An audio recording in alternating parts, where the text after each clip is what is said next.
Como eu disse a vocês, a aula é muito boa, é muito rica, e nós vamos fazer o que a gente pode dentro do tempo, né?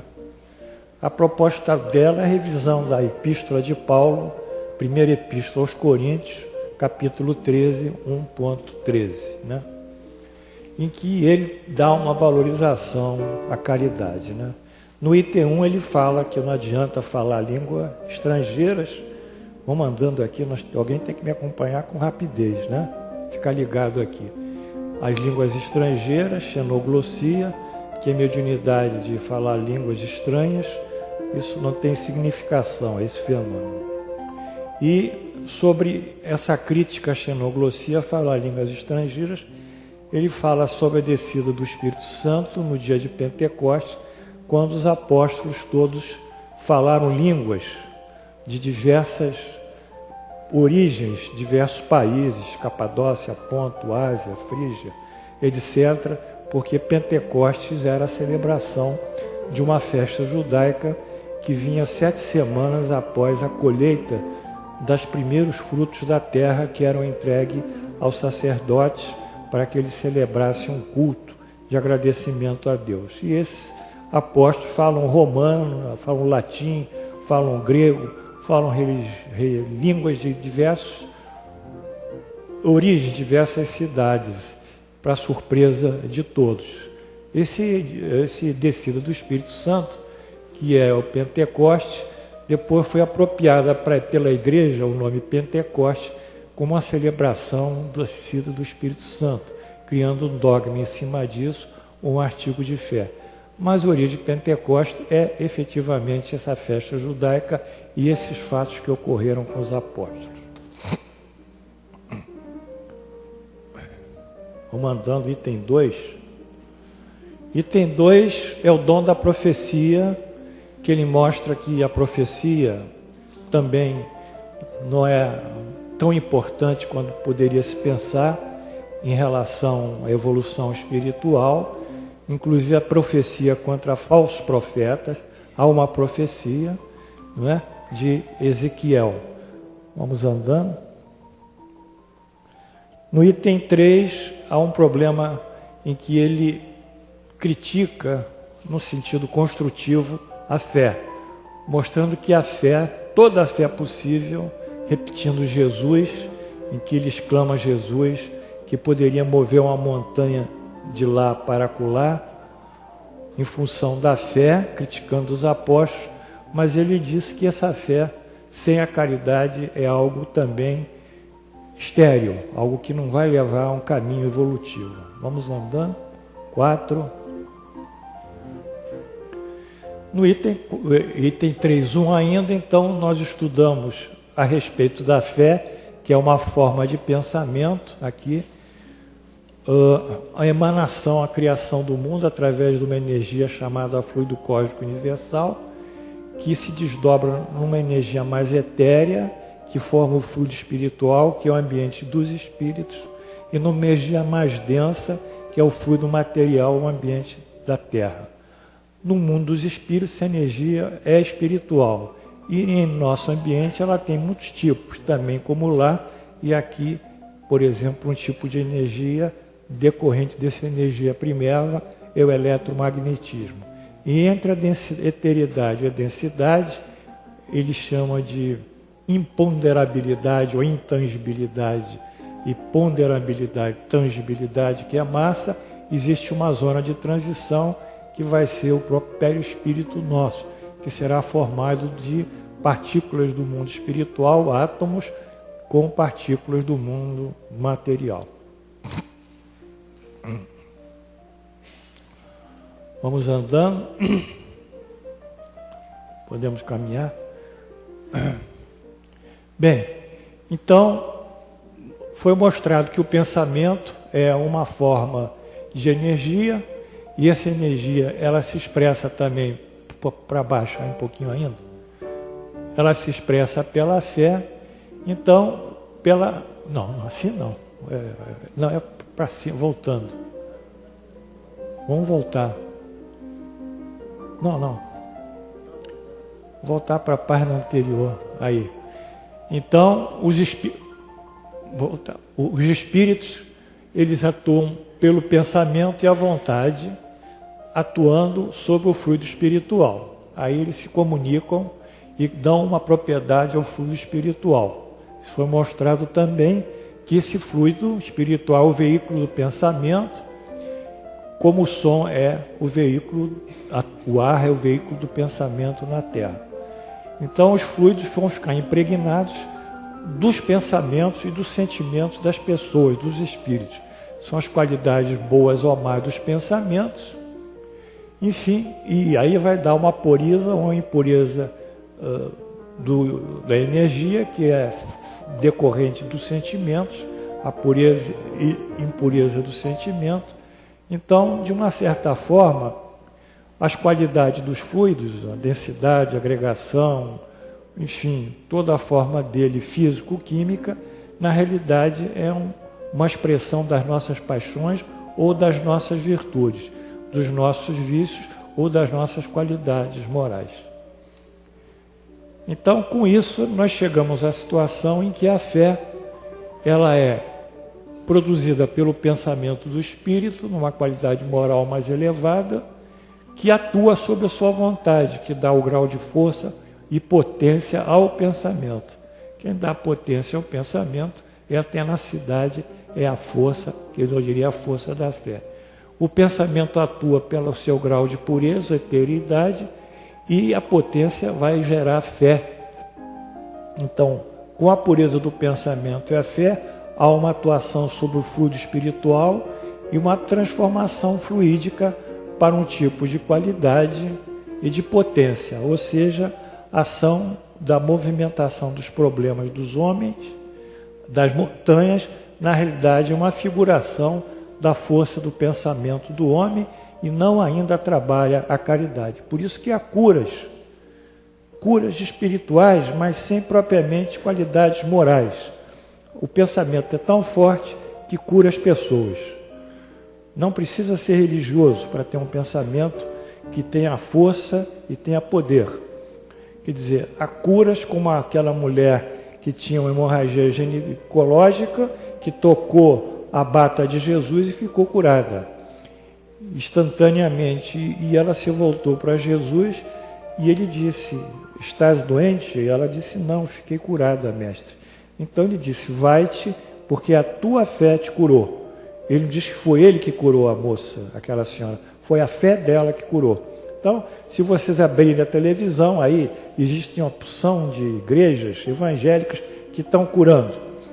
Pode ser uma fraude, pagar uma pessoa para se curar, dizer que curada, pode ser, mas pode também, no meio disso, haver uma cura. Mas a cura vai ser um problema dessa energia do pensamento fortalecido pela tenacidade da vontade, né? Isso a física quântica está gradualmente entrando nesse estudo do poder do pensamento, vale dizer a fé. Aí Jesus dizia que movimentar os problemas, figuradamente, não era movimentar montanhas, que Jesus não veio ao mundo para fazer prestidigitação e mover objetos em montanhas, etc. Ele veio para trazer a sua doutrina. Aqui é uma figuração do poder da fé.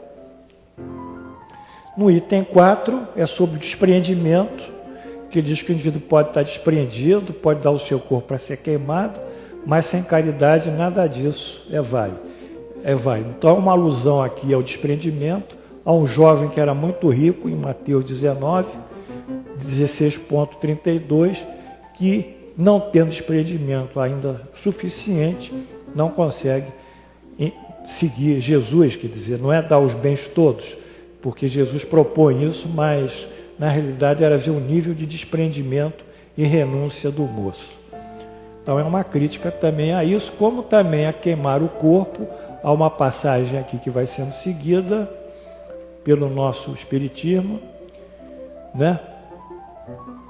Em que, sobre a passagem do Espiritismo, né?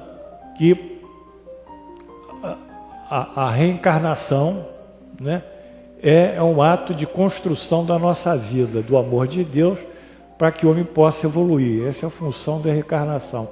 é o sentido evolutivo espiritual. O homem não tem, pois, o direito de destruir sequer e o mal cuidar da sua saúde. Então Deus jamais poderia pegar e querer que o indivíduo se destruísse para chegar a ele. O que tem que ser em nós é justamente a destruição dos nossos sentimentos maus. Mas há uma passagem aqui na Bíblia, no Gênesis, quando Abraão leva em holocausto a pedido de Deus o seu único filho, Isaque, na terra de Moriá, mas Deus, no momento em que ele vai sacrificar o seu filho, pega o cutelo, Deus estende a mão e diz: nada lhe faças, pois agora sei que temes Deus, porquanto não negaste teu filho único. Na verdade, aqui era um Deus de temor, de ameaça, que compelia pela força do temor a um monoteísmo que ia gerar, então, o povo judeu. Isso está no livro Gênesis, né? O Espiritismo repele qualquer atitude ou comportamento ao sofrimento, à flagelação, mutilação. Nós não somos masoquistas. Nós não buscamos sofrimentos. Nós buscamos felicidade e liberdade. Essa é a nossa proposta. Porque através do conhecimento nós alcançamos essa felicidade. Então isso foi o item 4. No item 5 é sobre a caridade, em que a caridade também é mostrada como paciência. A paciência é ouvir o amor com amor e piedade, ansioso, angustiado. Ou seja, ser paciente é ser caridoso. É mais um do elenco do estilo de vida proposta nessa epístola. Sede paciente, a paciência também é uma caridade.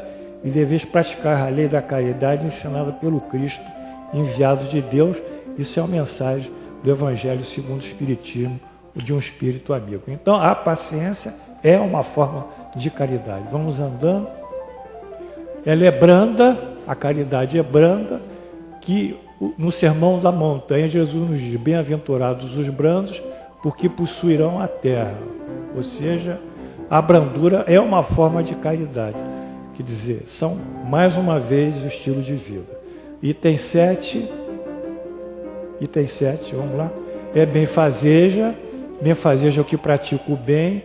O apóstolo quer reforçar a ligação da caridade com o bem e reafirma na caridade residir a qualidade do bem, que é benevolência para com todos, na pergunta 886 do Livro dos Espíritos.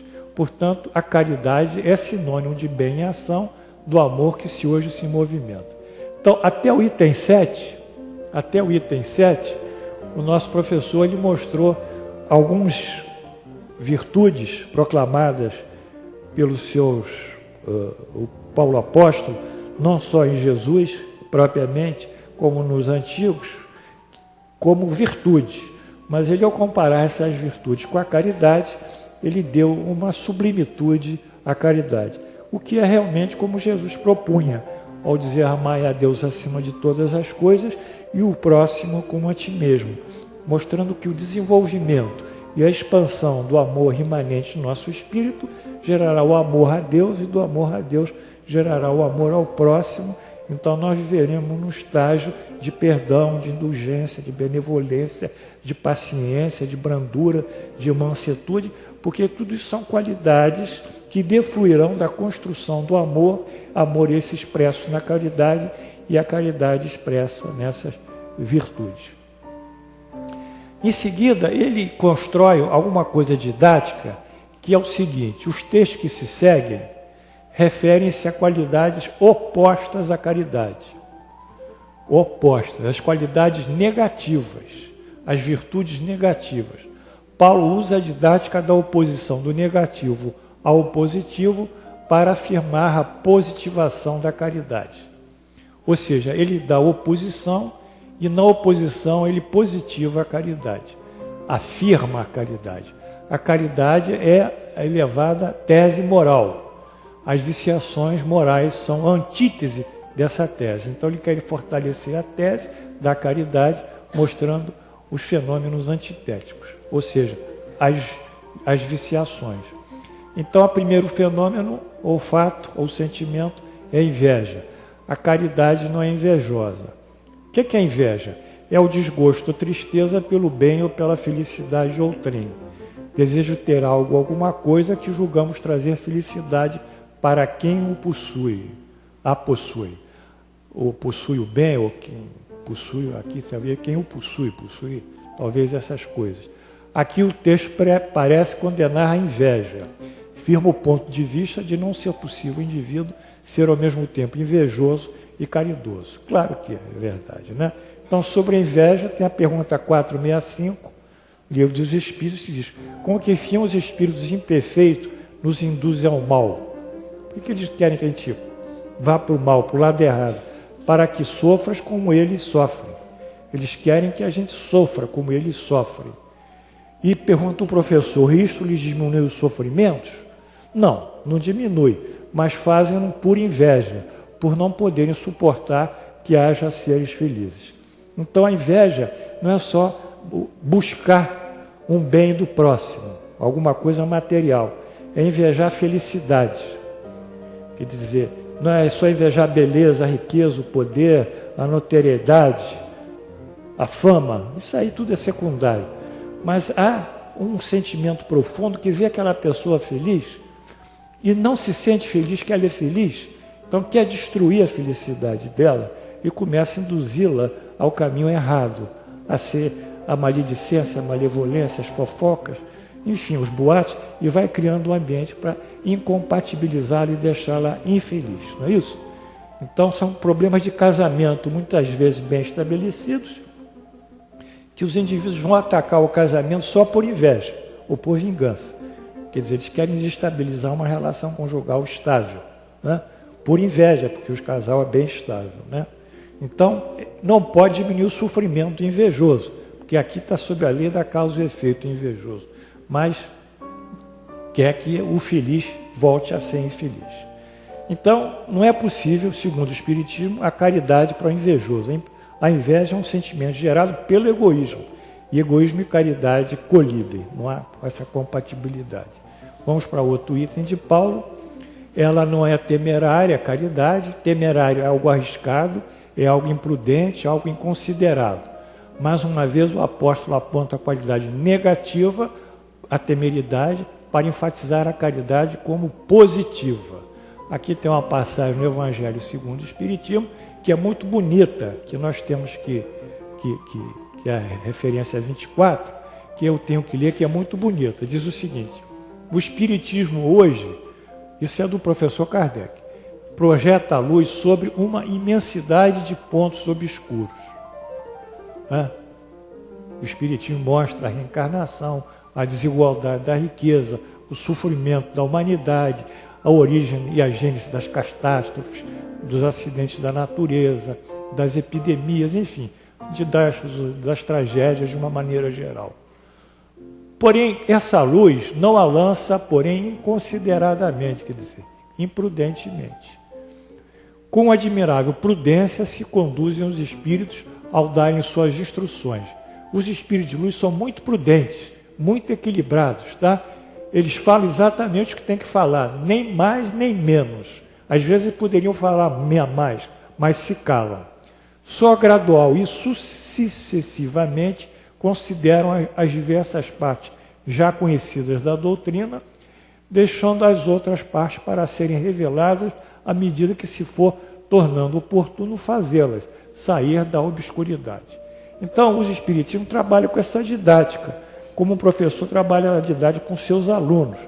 Ele primeiro vai ensinar as 4 operações. Dentro das 4 operações, vai ensinar os cálculos. Depois que o aluno dominar os cálculos, ele vai ensinar a aplicação dos cálculos. Depois de ensinar a aplicação dos cálculos, vai iniciar o aluno nas primeiras fórmulas em que entram esses cálculos. Então, o nosso ensino, também é gradualizado. Quer dizer, por isso que a gente tem primeira, segunda, terceira série, primeiro, segundo grau, ensino médio, etc. Então, os espíritos, eles vão dando os seus conhecimentos à medida que o senso moral nosso amadurece. Ele amadureceu o senso moral e projeta um novo ensinamento. E essa é a prudência, que é um sentimento que existe. Se, pois, os espíritos ainda não dizem tudo ostensivamente, não é porque haja na doutrina mistérios em que só alguns privilegiados possam penetrar. Isso não existe para nós. segredos. Dizem que o Chico Xavier deixou um código com 3 pessoas. Isso para nós não existe. Eu acho graça. Não existe código, não existe nada disso. Existe a verdade e a doutrina, não é? E aí a gente tem que se compatibilizar a doutrina, que são os próprios evangelhos, né? Não tem nada de escondido, né? Não é porque na doutrina haja mistérios em que se alguns privilegiados possam penetrar, nem porque eles coloquem a lâmpada debaixo do alqueire. Isso é uma alusão, uma parábola. É porque cada coisa tem que ver no momento oportuno. É a oportunidade da evolução que dá a oportunidade do estudo e do ensino. Eles dão a cada ideia tempo para amadurecer e propagar-se, antes de apresentarem outra. É assim que a gente falou, é gradualização. E os acontecimentos, os de preparar a aceitação de outras, não é? Então, essa é a gradualização. O Espiritismo é prudente e gradualiza as novas informações e os novos conhecimentos de forma que se tornem compreensíveis. Isso é importante nós sabermos, né? Nem precipitada é a caridade. É a linha de pensamento, né? Antitética, que a caridade tem que ser paciente, né? Tem que aguardar, aquietar no amor, esperando o momento de agir, né? 11. Não se enche de orgulho. Claro, ela é humilde, pois a verdadeira caridade permanece encoberta pelo véu do anonimato. Basta-se por si própria, desinteressa-se dos elogios e das palavras de gratidão. Isso que eu queria que vocês entendessem também. Quando nós estamos realizados espiritualmente, nós nos realizamos servindo os outros e praticando bem. Você sabe, isso que vocês têm que entender. Sabe que constrange para nós receber um diploma, uma honraria, um título, às vezes? Como tem médios, estou falando dos indivíduos em geral, estou falando dos médios que têm uma missão muito explícita na sociedade. Isso, às vezes, a gente recebe a honraria, mas por deferência àquela instituição e não ser um indivíduo, quer dizer, que rejeita aquele fato. Quer dizer, é um sentimento de reconhecimento àquela instituição, mas isso nos constrange. Porque não é por aí que nós vamos caminhar, aparecendo na televisão, aparecendo no jornal, fez isso, fez aquilo. Isso não constrange como médico. Porque, na realidade, o nosso serviço no bem já é o grande prêmio. E é isso que Jesus mostra aqui, que a verdadeira caridade, no caso dos médios, explicitamente falando, é anônima. Ela está no anonimato. E aqui tem a passagem de Mateus, que Jesus diz: tendo cuidado de não praticar as boas obras diante dos homens. Não é? Quando der de esmola, não saiba a vossa mão esquerda o que faça a mão direita. Né? Quer dizer, o anonimato já Jesus propõe. Mas isso ele propôs, mas isso nós temos que construir em nós. Não adianta ele propor se nós não tivermos o sentido do desprendimento, da renúncia e de alegria de ser útil, servir. Senão nós não vamos conseguir isso. Né? Vamos em frente, é o número 12. 12. Bom, aqui tem um comentário do professor Kardec, né? Em fazer o bem sem ostentação há grande mérito. Ainda mais meritórios ocultar a mão do que dar. Constitui marca incontestável da grande superioridade moral, porquanto, para encarar as coisas do mais alto que faz o vulgo, mister se torna abstrair da vida presente, acima da humanidade, para renunciar à satisfação que advém do testemunho dos homens e esperar a aprovação de Deus. Quer dizer, o objetivo nosso é aqui, Deus, é a vida futura, é a realização. Nós estamos aqui para ser subordinados a essas leis divinas e subordinados ao seu Filho maior, Jesus, que nos trouxe essas leis divinas. Né?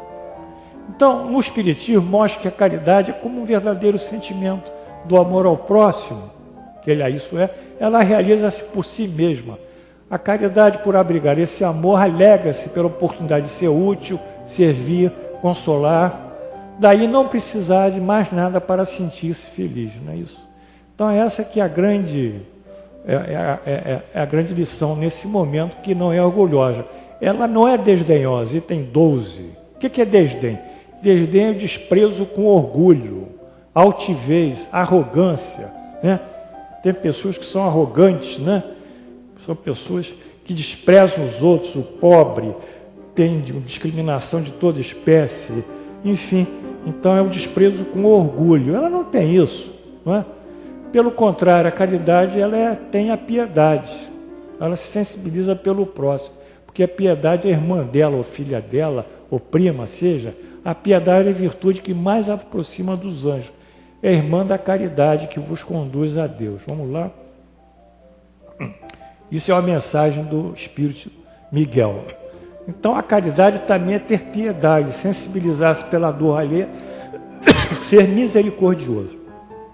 Também é um ato natural. Ver a pessoa numa situação difícil, seja qual for, não criticar, não botar sal na ferida, ser indulgente com ela, tentar dentro da desgraça dela, não ver os defeitos e tentar alavancá-la para uma vida melhor. Essa que é a caridade, e gerada pelo sentimento de piedade, que é gerada pela solidariedade. A caridade não cuida dos seus interesses. Claro, ela não vai cuidar de si. Ela é desprendida, portanto não é egoísta, né? O Espiritismo concebe a caridade como amor ao próximo em ação, amor em movimento. Portanto, nem pensar em interesse, em egoísmo. Ela não se agasta, não se azeda com coisa alguma. Agastar é se irritar, irar, encolerizar-se. Não fez a minha vontade, eu dou um soco na mesa, quem manda sou eu. Não é assim. Caridade não é assim, ela é paciente, ela é tolerante, ela vai levando as coisas com amor. Azedar é se encher de humor, né? Transtornado, um humor exasperado, né? Colérico, né? Então a caridade ela vai trabalhando todas essas dificuldades que nós temos no relacionamento do dia a dia, tentando compreender as pessoas como elas são e ao mesmo tempo também ajudá-las dentro das suas possibilidades, né? Então aqui tem essa passagem em Mateus: sabeis o que foi dito aos antigos, não matareis, e quem quer que mate merecerá condenação em juízo. Quer dizer, matar é ficar submetido à lei da causa, o efeito. Então vai também que ser morto, vai ter que ter uma penalização semelhante à morte. Eu, porém, vos digo, quem quer que se puser em cólera contra o seu irmão, merecerá condenação em juízo. Quem já pensar colericamente, vingativamente, sem perdão, destrutivamente, já também entra na lei da causa e efeito. Em Jesus tem essa vantagem que ele mostra pelo próprio Espiritismo, né? O Espiritismo mostra o que ele fala, que os pensamentos também são ações mentais no mundo astral, mas que o mundo espiritual, mas que também tem ação e tem efeitos. Então, só o fato de não ser puro já é um prejuízo para o indivíduo nesse sentido. Porque isso diz aqui, o Espiritismo vai mais além da inculpar o homicídio, como prescreve a lei mosaica, né? O transgressor deve responder frente à justiça divina, não é? O juízo. O que se segue mostra-se benevolente e cheio de indulgência, cumprindo por extensão a caridade. Então, isso aí é mais um ponto de perfeição da caridade. Não suspeita mal, não desconfia. A caridade, pelo seu amor, deixa preconceitos e maldade. A caridade confia. Quem é caridoso, confia. E deixa Deus agir. Ah, não vou dar esse dinheiro para esse fulano, porque ele vai gastar tudo em bebida.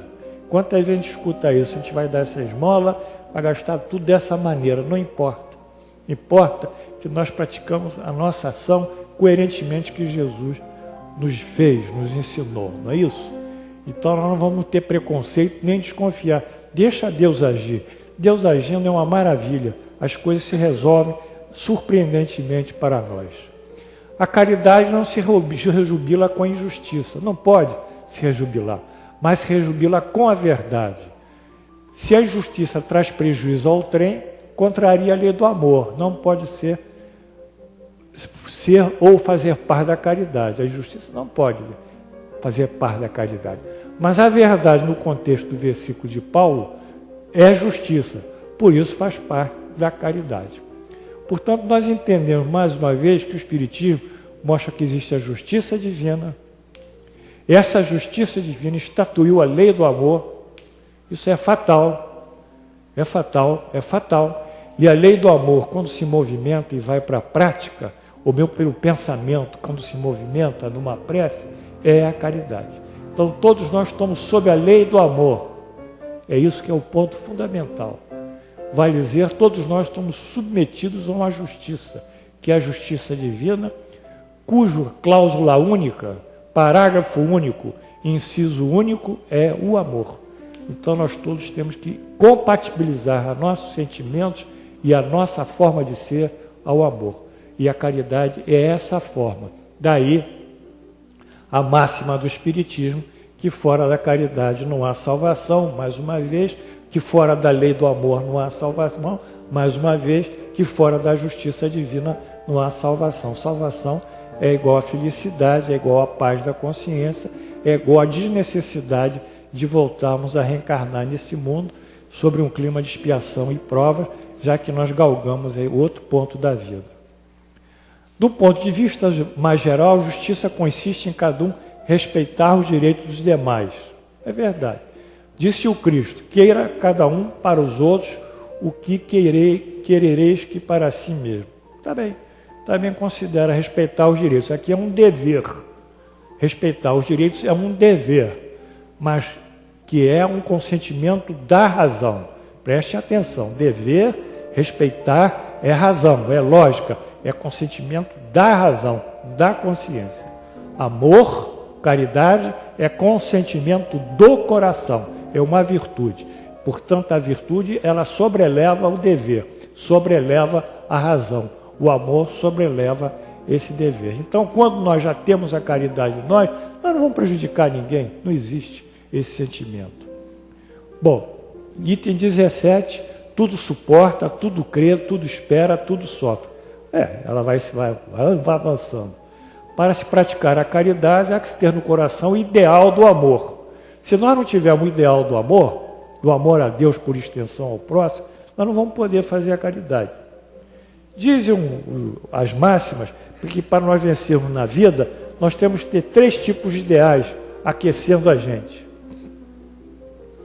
A gente tem que ter o ideal, ou o sonho dos poetas, que emprega nas artes, não é? O teatro, a música, etc., aquele sonho da criação, criar alguma coisa bela, aqui figurado na poesia, ou o ideal dos filósofos. Os filósofos vão criar uma nova doutrina, uma nova escola que vai responder aos questionamentos da felicidade do homem, porque essa também é o finalismo da filosofia, como o nosso espiritismo, também é filosofia. Ou então, se não tivermos o ideal, o sonho dos poetas, o ideal dos filósofos, a fé, a tenacidade também dos místicos. Isso aí é para alcançar coisas materiais, não é? E nós entendemos que o homem que tem um ideal muito forte, mesmo ideal político, ele vai lutar por aquilo. No nosso caso, o ideal é do amor.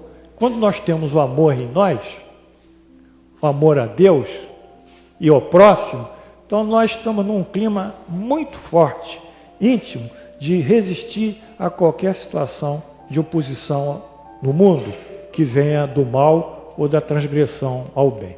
Então nós continuamos suportando, crendo, esperando e sofrendo pacientemente, porque aguardamos em Deus a sua justiça e a sua ação. Então, no livro dos Espíritos, no capítulo 12, Perfeição Moral, tem a seguinte pergunta, que é maravilhosa. Qual a mais meritória de todas as virtudes? Quer dizer, de todas as virtudes, Allan Kardec pergunta, qual é a maior de todas? A resposta dos Espíritos. Toda virtude tem o seu mérito, tem o seu valor próprio, porque todas indicam progresso na senda do bem. Claro, são evolução que o indivíduo está passando. A virtude sempre que há resistência voluntária ao arrastamento dos maus pendores. Há sempre uma virtude quando nós combatemos o mal, quando combatemos as viciações, como combatemos as viciações dos nossos sentimentos, sobretudo. Isso já é uma virtude. A sublimidade da virtude, porém, está no sacrifício do interesse pessoal pelo bem do próximo. Quer dizer, aí é o grande sentido da renúncia, do altruísmo e até do sacrifício. Sem pensamento oculto, quer dizer, fazemos isso pelo ideal do amor, sem buscarmos algum tipo de retribuição ou de gratidão. A mais meritória que se assenta de todas as virtudes é aquela que vai sentar aonde? Na caridade. Então, nós estamos descobrindo o valor da caridade. Agora, alguma coisa assim que eu achei extraordinário, eu mesmo, quando eu fui fazer esse trabalho, é a contradição de São Paulo. Se ele fala tanto da caridade, ao momento que ele se contradiz. Ele é um homem, ele não é um santo. Não é? Nenhum deles era santo, nenhum dos apóstolos. Então há uma contradição nele, apesar de ter falado tudo isso tão bem, ele cai, ele se contradiz, ele tenta respirar. Ele é um ser humano como nós, não é nem o santo, ele está lutando. O seu passado é de homicida conivente na morte de Estevão. Nós vimos isso aqui. Era um perseguidor dos primeiros cristãos, que chamavam-se ainda a Casa do Caminho, não havia cristianismo ainda. Então, ele balança. Isso me entusiasmou tanto que eu fiz um destaque, para que vocês entendam que as coisas não são assim. E os médios muito menos são assim. Não existe. E os espíritos muito menos são assim. Então, vamos ver o que é que Paulo fecha. A Epístola 13, o capítulo 13, ele fecha no versículo 18. Agora, essas três virtudes, ele falou sobre a fé, que remove montanhas, a esperança, não falou, mas e a caridade permanecem como virtudes, mas dentre elas a mais excelente é a caridade. Essa afirmativa do apóstolo sugere o estudo dos termos aqui expendidos, quer dizer, virtude, fé. Fé e esperança. Caridade nós já falamos. Vamos estudar um pouquinho de fé e a gente vai bater na contradição dele. Olha que coisa. Fé, do latim fide, de forma geral, pode-se definir a fé pode-se definir a fé como a crença em dogmas especiais. Definir fé, a crença em dogmas especiais, que são os artigos de fé, que constituem as diferentes religiões. Então as religiões têm os seus artigos de fé. Tá certo? O catolicismo tem os seus artigos de fé,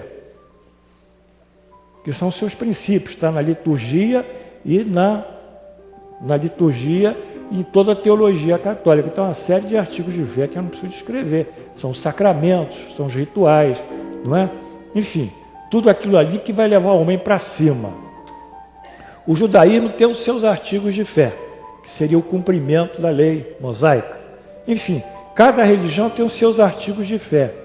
E esses artigos de fé, eles se consolidam de tal forma que eles se tornam mistérios, coisas inquestionáveis, coisas que não devem ser contestadas, que não se deve procurar pela inteligência abrir, deve se respeitar e submeter. Aí se estabelece o dogma. Dogma é um tipo de raciocínio, é um tipo de afirmação em que está vedada e proibida a articulação do seu julgamento, a articulação inteligente do fato que é proposto pelo dogma. É o dogma, né? É um paredão para não pensar. Então, e os artigos de fé que constituem as religiões, né? Tudo bem. Agora, Paulo, o apóstolo, ele define fé religiosa, essa fé aqui, como a expectativa e a certeza do aparecimento das coisas e fatos espirituais. Quer dizer, ele diz assim, a fé para mim é a expectativa do mundo espiritual e a certeza que o mundo espiritual vai aparecer. Ou a fé para mim é a expectativa de algo que eu penso e desejo e que um dia o que eu penso e desejo vai se realizar. Isso é a fé. É algo que não existe, mas no devir, no modificação do seu existir, ele vai se tornar visível, materializável. É algo que está num mundo etéreo ou num mundo que não ainda é perceptível, mas na sua transformação, pela fé, ele vai buscar a materialização, a sua realização no mundo. E isso na Epístola aos Hebreus. Ele diz, a fé é a certeza das coisas que se espera. Quer dizer, ele está buscando isso. Tá? A hemorroidisa buscava a cura, aquela mulher da hemorragia ginecológica. E a convicção dos fatos que não se veem, ou seja, a convicção de que esses fatos que não se veem vão ocorrer. Isso está em Hebreus. Mas chega um momento que Paulo entra num conflito, ele estatui dualidade de salvação. Olha que coisa interessante. Paulo propõe em dado momento 2 caminhos para a salvação: a fé e a caridade. Caridade nós já vimos aqui, em Coríntios 1. Essa dualidade sofre conflito gerado pelo próprio apóstolo. Ele cria essa dualidade e ele mesmo conflitua a dualidade. E para a sua boa compreensão, vamos fazer um estudo básico disso, senão não vamos entender. Vamos lá. Primeiro, definições auxiliares. Justificação. O que é justificação? Entre os hebreus, justificar era um justo, chamava justo, justificado, significava o cumprimento da lei, que são os ensinamentos contidos no livro de Moisés e dos profetas, os quais, interpretados pelos doutores da lei, os livros de Moisés e dos profetas, doutores que eram os eruditos, os profundos conhecedores da teologia judaica, deram origem aos dogmas e artigos de fé do judaísmo. Então, quando o indivíduo cumpria esses dogmas, esses artigos de fé, tem diversas festas. Tem a festa da Páscoa, tem a festa da primeira colheita, das primícias, tem essa festa de Pentecostes, tem a festa do Dia do Perdão, né, do Ano Novo. Então tem que cumprir aquilo. Tem outro dogma de fé também, o artigo de fé, que é a circuncisão de todo filho varão. Isso são os judeus. Então tem que seguir aquilo. E tem os 10 mandamentos, que é o código de Moisés, que não pode roubar, não pode matar, não pode ser adúltero, etc, etc. Então, isso constituiu sobre os valores morais sobre os quais se assentaram os judeus. E o respeito a esses valores significa para eles a salvação, a graça vindo de Deus. E como o conceito de justiça decorre do cumprimento da lei entre os judeus, o judeu vê-se então justificado, é um justo, por atos decorrentes do cumprimento das suas leis, atos que são as suas ações e as suas obras. Ao ser justificado perante Moisés e a lei, recebe a graça que é a salvação por parte de Deus. Então foi isso que Jesus disse: eu vos digo que toda a lei e os profetas estão contidos nesses 2 mandamentos: amai a Deus sobre todas as coisas e o próximo como a ti mesmo. Então Jesus sintetiza todo indivíduo ser justo e todo indivíduo cumprir a lei e ser justificado, que é receber essa graça pelo amor a Deus e amor ao próximo. Mas os judeus vivem em respeito a essa lei. Os católicos têm artigos de fé, o dogma, artigo de fé, que é o batismo, que é a crisma, que enfim, que é a primeira comunhão, e vai levando, que a extrema-unção vai levando, né? O casamento, são sacramentos, etc, etc. Cada igreja se estabelece em cima disso e faz ponto de fé e de artigo de salvação também. Paulo, o apóstolo, veja só, desloca a salvação do polo da lei para a fé em Jesus. Isso aí que começa a mexer. A justificação pela fé. Espera aí, justificação pela fé em Jesus, o Cristo. Então, Paulo, ele tem um sentimento tão grande de adoração a Jesus, que ele diz: se vocês tiverem fé em Jesus, o ungido, se vocês tiverem fé em Jesus, ou Christos, ou Cristo, vocês serão salvos. Espera aí, mas não tem a lei? Tem. Mas a fé sobreleva nesse momento em Paulo a lei. E é verdade, está aqui. Diz aqui em Romanos 3:21.31. Mas agora, sem lei, está lá a lei, se manifestou a justiça de Deus. A justiça de Deus sem a lei, Moisés e os profetas, testemunhada pela lei e os profetas. Versículos 21 do Romanos 3. Há a revelação de não ser absolutamente necessário o cumprimento da lei para a salvação. É a justiça de Deus mediante a fé em Jesus, o Cristo, para todos que creem. Os que creem em Jesus alcançam a salvação. Versículo 22. Espera aí. Mudou. Está mudando. Quer dizer, acreditou em Jesus, teve fé, está salvo. Vamos andando, que é muito grande isso. Vamos.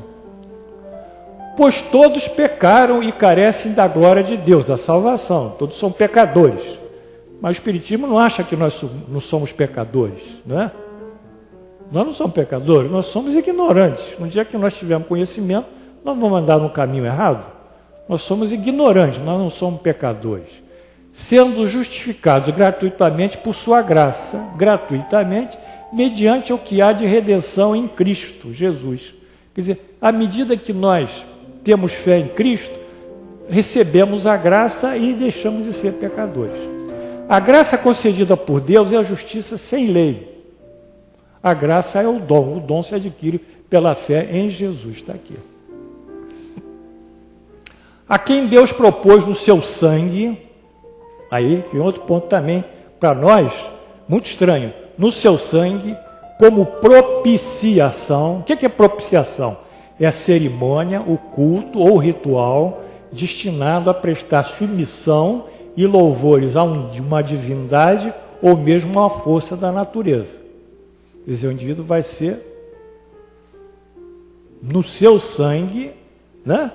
No seu sangue ele vai ser ofertado, vai ser sacrificado, vai sofrer um sacrifício, vai se dar a uma divindade, ou mais primitivamente, a uma força da natureza, ao sol, ao tempo, uma luz, etc. Enfim, uma tempestade, seja o que for, mediante a fé para manifestar sua justiça por Deus na sua tolerância, deixados impunes os pecados anteriormente cometidos. Então, quando Deus propôs no seu sangue, como propiciação, não é? Como propiciação, mediante a fé para manifestar a sua justiça, quer dizer, o sacrifício no sangue para manifestar a sua justiça, e deixado impune os pecados anteriormente cometidos, que é a remissão dos pecados. Isso o que foi? Foi a morte expiatória de Jesus, que tornou possível, não tira daí não, tornou possível a justificação.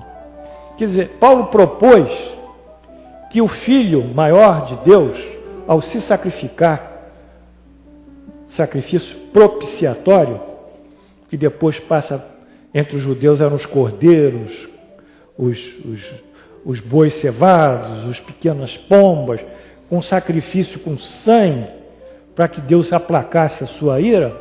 Ele propõe aqui que o sacrifício de Jesus vai produzir a remissão em todos nós. E a fé em Jesus vai levar à remissão de todos nós, o que nos deixa desequilibrado, porque nós trabalhamos na lei da causa e efeito e na justiça divina. Como a justiça divina pode implodir por um ato sacrificial, deixando lá atrás todas as nossas imperfeições morais? Então a gente fica um pouco, né? Mas vamos andando, ele é filho de Deus, né? A gente tem que entender tudo isso. Aí, a morte expiatória de Jesus tornou possível a justificação.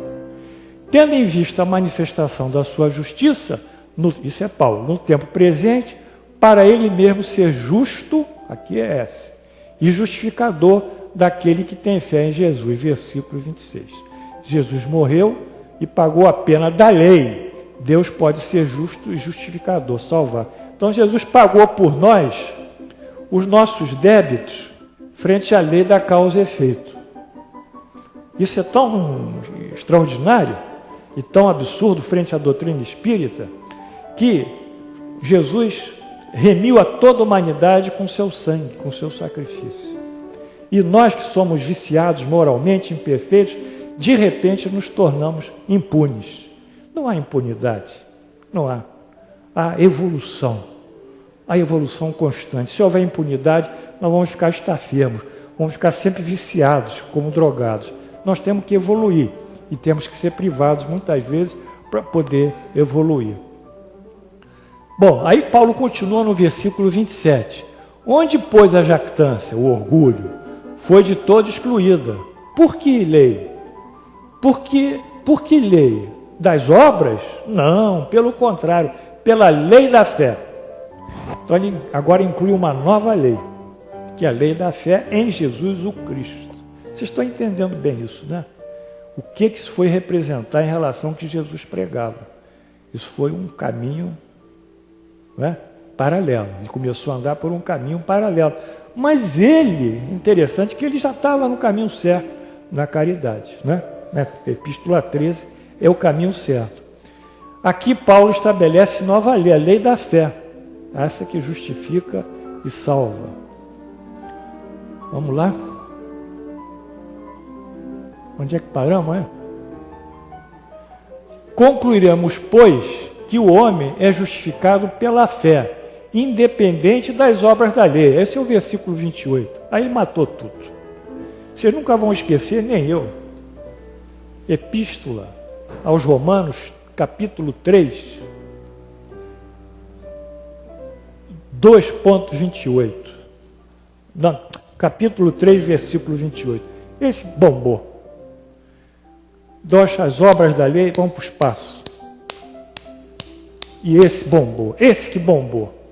Esse que deu uma situação dificílima. Ou seja, concluiremos, pois, que o homem é justificado pela fé, salvo pela fé, independente das obras da lei. Versículo 28. Podem, na Bíblia você vai encontrar isso direitinho. Conclui assim apresentar a fé em Jesus, caráter salvacionista, a justificação. Basta ter a fé em Jesus.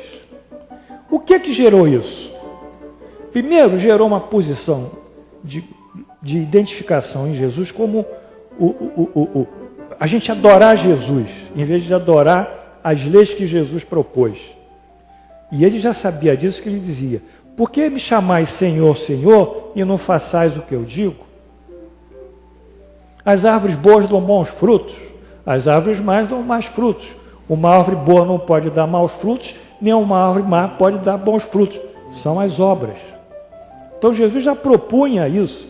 Já propunha que o problema não era adorar ele, era segui-lo. Eu sou o caminho, a verdade e a vida. Ele não diz adorai a mim, por favor. Ele nunca disse isso. Adorai a mim. Ele nunca disse isso. Ele diz que eu sou o caminho, a verdade e a vida. Eu e meu Pai somos um, está lá em João. Ele é enfático. Ele quer mostrar que ele representa Deus, ele é o preposto de Deus, ele é o procurador de Deus no mundo. E ele veio aqui para trazer essas leis divinas e nos ser guia e modelo. Mas ele não propõe adorar a ele. Mas aí houve o destoamento. Começaram a adorar Jesus, achando que Jesus salva, e esqueceram as obras e a compatibilização da nossa vida, do nosso comportamento, das nossas atitudes, a lei. Seguir a lei. A lei foi nem a lei dos judeus, nem a nossa lei do amor. Foi tudo implodido. O que aconteceu em cima disso? Aconteceu isso aqui, a reforma protestante. Essa foi a base, a fundação. Essa foi o fundamento, né? O alicerce da reforma protestante. Já havia um problema econômico com as indulgências, com o pagamento das coisas, enfim, que a igreja pedia, mas ela se inicia no século XVI, 1500, postulando, como foi dito através de Martinho Lutero, ser a fé o ensinamento fundamental do Evangelho. Então Martinho Lutero pensou aqui, 3.28, que é a justificação pela fé, a salvação pela fé. Para que a fé se dê ainda em Lutero, duas condições fundamentais devem ser cumpridas, ali em cima do 20.28. Ele tem que ir contra a igreja, porque ele tem que criar agora uma outra linha de pensamento ideológico religioso, que é a negação das obras, como os meios religiosos, ritos, sacrifícios, cerimônias. Ele vai contra o culto exterior, da Igreja Católica e restringe apenas os sacramentos mencionados na Bíblia. Ele restringe ao batismo, à penitência e à Eucaristia. Mas sem qualquer interveniência sacerdotal. Ele não tem padre no meio, não tem um interveniente dele. Ele zera a coisa e bota a força na força da fé e bota na força da fé a salvação do indivíduo. É por isso que os protestantes são rígidos nesse ponto, porque eles só admitem a fé como mecanismo de salvação, é o dogma deles e fim, ponto final, não tem discurso, não tem conversa, tem que ser e cumpra-se. Bom, os sacramentos são considerados expressão da relação direta do homem com Deus. Esses aqui. Não precisa de intermediários. Ao culto sacerdotal, Lutero opôs o exercício nos deveres civis. Quer dizer, ele vai trabalhar na comunidade, e ao trabalho na comunidade tem um serviço religioso também. É por isso que os protestantes nunca tiveram problema com dinheiro. É por isso que os anglicanos, né, os anglo-saxões, que também são anglicanos, etc., quando migraram para os Estados Unidos, os ingleses, que são anglicanos, eles nunca tiveram problema, eles acham que enriquecer é trabalhar para Deus. Enquanto o católico dizia, é mais difícil um camelo passar no buraco de uma agulha do que um rico, é mais difícil um rico entrar no reino dos céus do que um camelo passar no buraco de agulha. E pau na riqueza, é proibido ser rico. E os católicos não trabalharam. E o protestante, ao contrário, riqueza é sinal de prosperidade, é sinal de trabalho, é uma ação religiosa. Está aqui. Esse foi um dos fenômenos, né, da riqueza, da diferença entre o Brasil e os Estados Unidos, que os Estados Unidos foi descoberto praticamente na mesma época que o Brasil. O que há? Hã?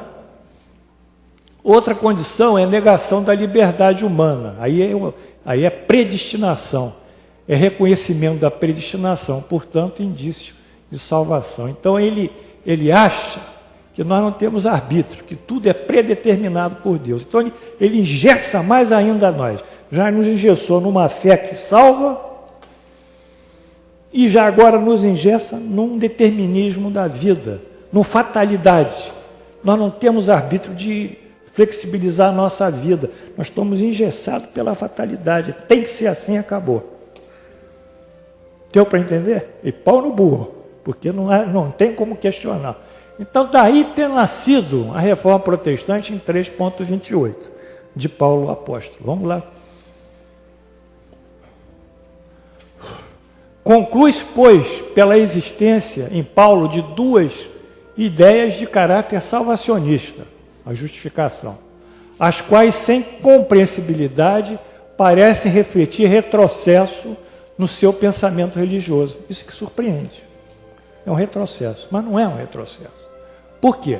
Nós vamos ver primeiro, em Coríntios 1.13, ele assinala a prevalência da caridade sobre a fé. Não é? Entre a fé, a esperança e a caridade, a fé é a excelência. A caridade é a virtude da excelência. Não é? De acordo com os estudos teológicos, essa epístola aqui foi escrita, ou teria sido, em 56 depois de Cristo. Quer dizer, ano 56. Em Romanos 3.21, 38, da qual está 3.28, que é essa aí, a justificação é efeito da fé. Explicitamente da fé em Jesus e em Jesus. Ele crava tudo na imagem de Jesus. Ai, meu Deus. Que por si próprio ofereceu a sua vida em sacrifício, o caráter sacrificial ou propiciatório para salvar a humanidade. Só que tem uma humanidade que nem sabe que é Jesus, que são os orientais. Tem lá 1 bilhão e pouco de chineses que seguem budismo, taoísmo. Tem outros tantos bilhões de indianos que seguem hinduísmo, seguem Krishna, né? Quer dizer, Deus não faz regionalização da sua beleza espiritual, da sua grandeza. Ele distribui isso mediante determinados messias ou ungidos que, de acordo com a cultura daquela civilização, eles vão implementando os valores espirituais. Não veio para salvar a humanidade. Nós é que vamos nos salvar. Em cima dele, do exemplo dele. Da fé naquilo que ele disse. Essa epístola ainda, essa aqui, Romanos, de acordo com os estudos, vem 2 anos após aqui a de Coríntios, os 58. Coríntios é 56 e 58. O negócio é complicado. Mas como é que ele falou tão bem aqui em Coríntios, no ano 56, e 2 anos depois ele entra nessa fé? Como é que se explica? Vamos lá. Como explicar o retrocesso ideológico moral no pensamento paulino? Aliás, esse fato não é único nos evangelhos. Quem, face da pressão teológica de concílios papais, viu-se muitas vezes adulterado o seu texto original. Então nós temos que supor, de boa fé e pela lógica, que Paulo não fez isso exatamente. Como toda uma série de textos originais dos evangelhos foram alterados nesses concílios papais, inclusive os textos que primitivamente os cristãos acreditavam na reencarnação. Foi no concílio de Constantinopla, né, que mudou-se a reencarnação. Então, muitas coisas eu posso dizer a vocês, vai sair um livro, aí eu vou colocar as coisas no livro, que eu não posso, por causa da aula, dizer. Mas muita coisa foi mudada. Foi mudada. Então, como vamos ficar com o quê? Vamos ficar com a lógica oferecida pela doutrina espírita, validando o conceito da prevalência da caridade sobre a fé, de acordo com o próprio Paulo. Vamos acreditar que isso que Paulo disse foi mexido. Isso foi mexido, não foi assim, não é? E vamos ficar também com essa lógica que evidencia serem nossos sentimentos e as obras os que validam a nossa salvação, a nossa justificação, que é a caridade. Quer dizer, o que Paulo disse, não vamos, esse pensamento paulino, vamos deixar de lado, vamos ficar na nossa. E vamos acreditar que ele pensou assim, que ele não podia ir para trás, ele tinha que ir para frente. Está claro aí o que nós falamos? Vamos dar um crédito de boa-fé a ele. Está certo? Vamos dar o crédito a ele. Bom, tudo isso, essa lógica nossa da caridade, ela segue esse esquema aqui, que é um esquema também muito interessante. Aqui, a justiça divina, ela estatui no seu cláusula, no seu parágrafo, nos seus incisos, nas suas alíneas, seja lá o que for, o seguinte, amor mais caridade. Ela gera o amor e a caridade. Ela gera a lei do amor e a lei da caridade. Que são, obviamente, maior que a fé. Está claro? Então, amor e caridade, de acordo com o que nós estamos estudando, e como Jesus também nos disse, é maior que a fé. Maior que a fé. Mas para que nós possamos realizarmos o amor em nós, nós estamos submetidos a 2 fatores que nós mesmos geramos. Um é a lei da causa e efeito, que atua sobre nós, porque nós geramos no passado uma série de ações, boas e más, e essas ações são presentificadas na nossa vida atual. Não é verdade? E o livre-arbítrio. O livre-arbítrio. Ou seja, nós temos as opções. Nós não estamos engessados pela fatalidade do destino. Pelo contrário, nós flexibilizamos esse destino. Nós podemos até modificar o nosso tempo de vida. Podemos modificar um estado de doença. Podemos modificar quase tudo, dependendo da complexidade da interação do nosso livre-arbítrio com as leis divinas. É possível. Enfim, a justiça divina gera o amor e a caridade como lei, que é maior que a fé. E ela está submetida à lei da causa e efeito e o livre-arbítrio. Ali, ó. Tem que ligar o ar aqui, que tá, os alunos estão com calor, tá? Quem tiver aí com o aparelho, para ligar aqui, ó. Vamos lá? Segundo, Bom, o Espiritismo reconhece a fé como evidência dos fatos. O que nós achamos agora sobre a fé? A fé é evidência dos fatos. Fé é evidência. Essa xícara aqui é uma coisa evidente para nós, ó. Tem tamanho, cor, peso, desenhos, é um fato que todo mundo vê, é objetivável, todo mundo está vendo a xícara. Essa xícara aqui, ela é tão xícara aqui como na China, como na Rússia. É a universalidade. O que evidencia um fato é a objetividade, todos nós vemos, e a universalidade, isso é visto por todos. Então o Espiritismo reconhece a fé como evidência de fatos, como essa xícara aqui. De acordo com o clássico axioma, toda causa gera um efeito, causas inteligentes geram efeitos inteligentes. Então esse princípio lógico, que não precisa demonstrar igual um teorema, se diz que toda causa gera um efeito, causas inteligentes geram um efeito inteligente, então essas causas e esses efeitos, ou essa causa, vai gerar os efeitos. E o que significa isso? Ou seja, constrói a fé mediante articulação lógica e racional desses fatos gerados por uma causa. Por exemplo, a regularidade e precisão da trajetória dos corpos celestes indicam a gestão de uma inteligência. Isso no mundo maior, no macrocosmo ou no microcosmo, como na vida biológica, na biologia, em tudo, tem uma inteligência fazendo a gestão de tudo. Não é? Na membrana de uma célula, a entrada e saída, né? De sais minerais, de água, né? De proteínas, seja o que for, de íons, né? Está tudo regulado. Indicam a gestão de uma inteligência. E se a inteligência, necessariamente, ela será superior a qualquer inteligência humana, e é superior. Se é superior, é agora perfeita e única. O Espiritismo a concebe como a inteligência de Deus.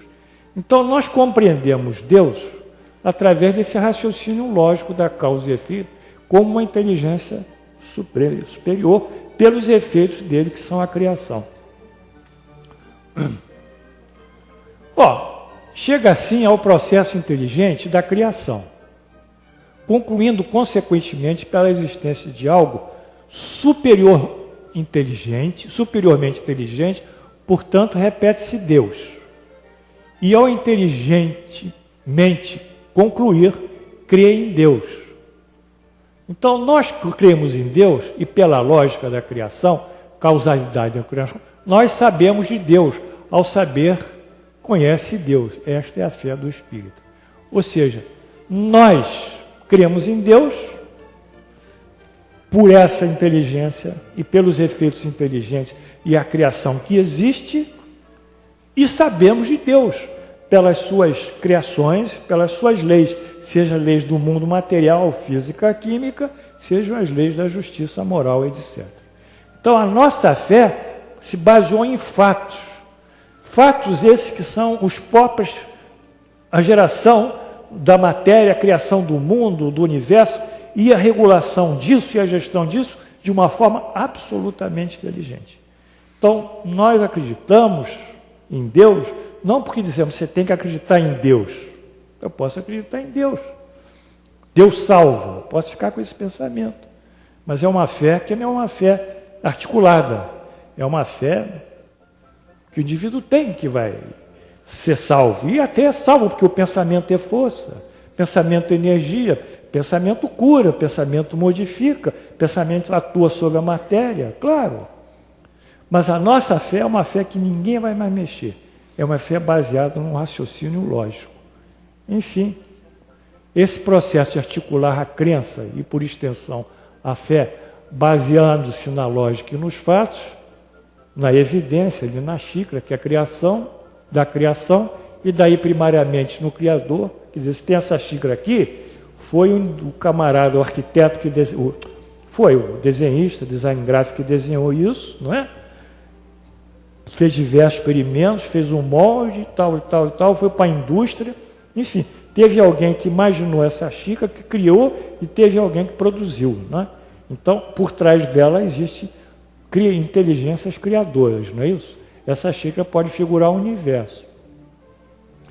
nas evidências da criação. E daí, primariamente, no Criador, quem criou, Deus. É o que o Espiritismo chama de fé raciocinada. O pessoal ouve fé raciocinada, agora que está entendendo. Porque Allan Kardec diz, no Evangelho segundo o Espiritismo, ele diz no livro A Gênesis, ele abre o frontispício do livro Gênesis dizendo o seguinte: fé inabalável só o é a que pode encarar frente a frente a razão, a lógica, em todas as épocas da humanidade. Está claro? Ela está baseada na lógica, na razão. Por que em todas as épocas? Porque a ciência vai fazendo novas descobertas. Se eu tivesse aquela fé antes do período Galileu, a fé que era do Ptolomeu, que repetia os filósofos gregos, que o mundo era o centro do universo, que o céu era formado por diversas abóbadas, cada uma maior do que a outra, numa superposição de abóbadas que formavam o espaço celestial, que a Terra era fixa. Então, se a minha fé fosse nessa teoria, que a Terra é o centro do universo, o geocentrismo, a física ia matá-la, como matou. Como Galileu apareceu, acabou com tudo isso. Acabou com Ptolomeu, acabou com os filósofos gregos, né? Mas a nossa fé é baseada nos fatos inteligentes. Se amanhã tiver uma cura para a AIDS, nós vamos entender que o mundo evoluiu para curar a AIDS.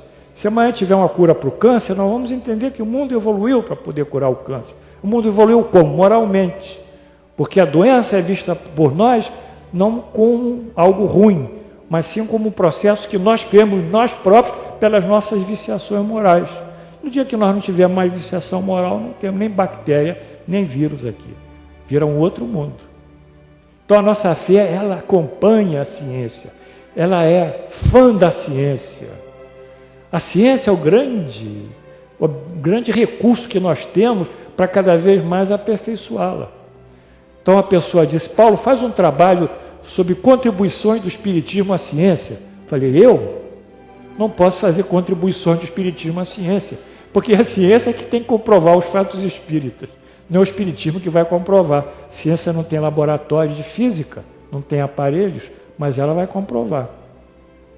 Então essa fé inabalável é a nossa, e não adianta mexer conosco, não adianta nos engessar, não adianta vir com dogma, com artigo de fé, não adianta vir com a salvação pela fé, não adianta.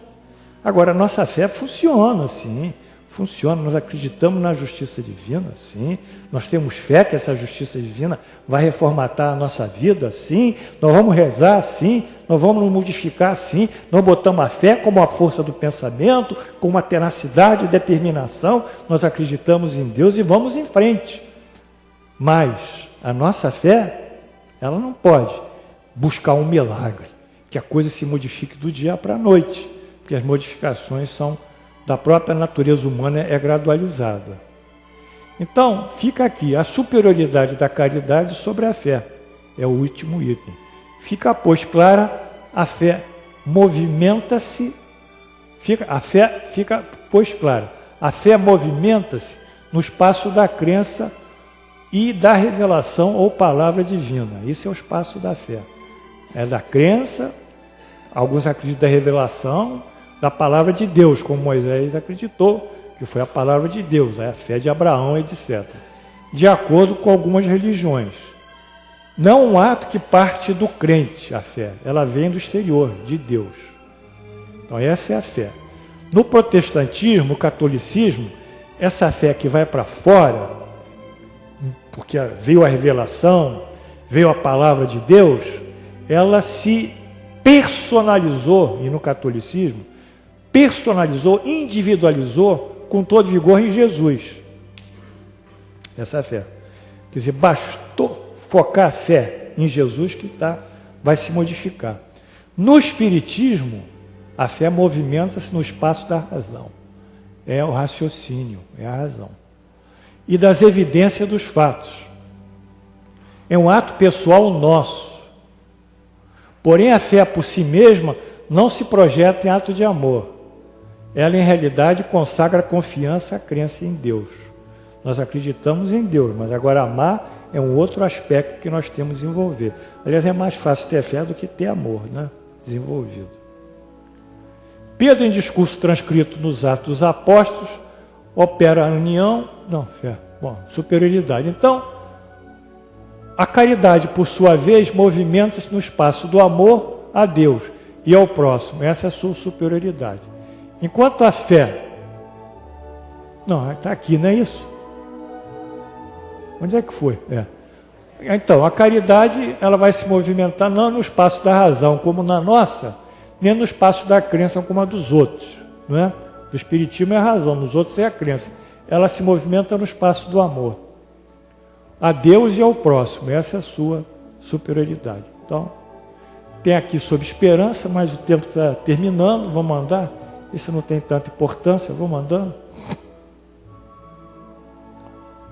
Vamos andando. Vamos fechar aqui o item caridade. Já falamos tanto nela, que vem do latim caritate, como objeto desse trabalho. Todo esse trabalho foi buscar a representação da caridade, porque as pessoas não sabem na casa espírita o que ela é, aí vão ficar vivendo 30 anos, né? Se aposenta na casa espírita, né? Vende bengala, mas não sabe o que é, porque não dá para saber. Se não estuda, não tem explicação, como é que vai saber? E como foi objeto desse trabalho? Vamos ficar com duas referências do Salmo de Davi sobre o que venceu o espírito caridoso. Olha que referência bonita. É o Salmo 90.1. Davi diz: Senhor, para nós, a gente só tem um Senhor que é Deus, tá? Jesus Cristo não é o Senhor. Jesus Cristo é o Cristo. Está claro aí? Não quero fazer proselitismo de nada. Quero colocar o lugar no lugar certo, as coisas. Para nós só temos um Senhor, que é Deus. Jesus é o Filho de Deus, mas não é o Senhor. Mas Jesus é o nosso mestre e guia. Não vamos atrás dele, porque a doutrina espírita foi criada por ele. Tá? Senhor, tu tens sido o nosso refúgio, de geração em geração. É a fé. Desde o Abraão, pai Abraão, passando por Moisés, pelos Isaac, Jacó, os patriarcas judeus, né? Todos eles, não é isso? Eles tiveram sempre essa fé. É o monoteísmo judaico, de geração em geração.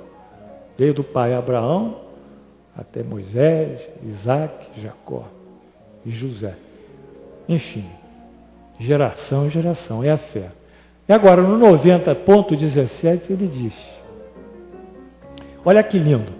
Seja sobre nós a graça do Senhor nosso Deus. Quer dizer, essa salvação, a bênção, a salvação, confirma sobre nós as obras das nossas mãos. Sim, confirma a obra das nossas mãos. Então, nesse momento, o salmista diz: Deus, confirma as obras das nossas mãos, ou seja, a nossa caridade, porque Deus não vai confirmar uma obra de Satanás. Então, nesses dois salmos, nós fechamos aqui uma pequena recapitulação sobre a fé e a caridade, em que a fé é o refúgio nosso, foi o refúgio de Davi, das gerações judaicas, mas a caridade são as obras que levam a graça de Deus e a graça do Senhor. Então é com alegria que nós terminamos aqui o nosso ponto sobre a caridade. Eu espero que vocês tenham aprendido, né? Porque esse é o meu objetivo. E quem não recebeu a apostila, muita gente não recebeu a apostila aí? Então, semana que vem nós vamos trazer mais, aí umas 50, 60, e essa encaixa naquela outra anterior. Tá? Então vamos terminando.